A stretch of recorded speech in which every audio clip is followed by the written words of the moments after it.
வணக்கம் நண்பர்களே. சற்றுமுன் ரேஷன் அட்டைதாரர்கள் அனைவருக்குமே மத்திய அரசின் புதிய விதிமுறையால் அதிரடியாக தீபாவளி பரிசாக 2000 ரூபாய் ரேஷன் அட்டைதாரர்களுக்கு கிடைக்கப் போகிறது என்ற தகவல் கிடைத்துள்ளது.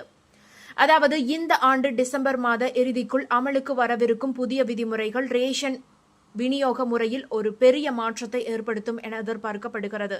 இனி ரேஷன் அட்டைதாரர்கள் கோதுமை மற்றும் அரிசியுடன் உப்பு, திணை மற்றும் எண்ணெய் போன்ற அத்தியாவசிய பொருட்களையும் பெறலாம்.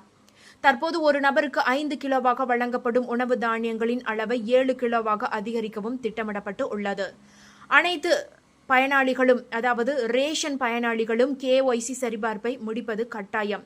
இதை முடிக்க தவறியவர்களின் பெயர்கள் பயனாளிகளின் பட்டியலிலிருந்து அதிரடியாக நீக்கப்பட வாய்ப்புகள் உள்ளது. புதிய விதிமுறைகளின் கீழ் உணவு பாதுகாப்பு அமைச்சகம் தகுதியுள்ள குடும்பங்களுக்கு நிதி உதவி வழங்கும் திட்டத்தையும் வைத்துள்ளது.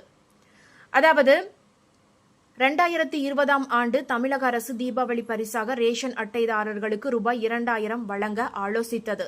அதேபோல் பொங்கல் பண்டிகையை முன்னிட்டு ரொக்க பரிசு வழங்குவதும் வாடிக்கையாக உள்ளது. இந்த ஆண்டும் பிரதமரின் கிசான் திட்டத்தின் கீழ் விவசாயிகளுக்கு தீபாவளி சமயத்தில் ரூபாய் 2000 வழங்கப்படலாம் என்ற எதிர்பார்ப்பு நிலவி வருகிறது.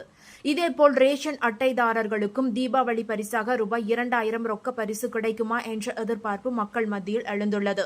இதுகுறித்த அதிகாரப்பூர்வ அறிவிப்பு விரைவில் வெளியாகலாம் என எதிர்பார்க்கப்படுகிறது. இந்த புதிய மாற்றங்கள் தகுதியுள்ள எந்த ஒரு குடும்பமும் பசியுடன் இருக்கக்கூடாது என்பதை உறுதி செய்யும் என அரசு தரப்பில் தெரிவிக்கப்பட்டு உள்ளது.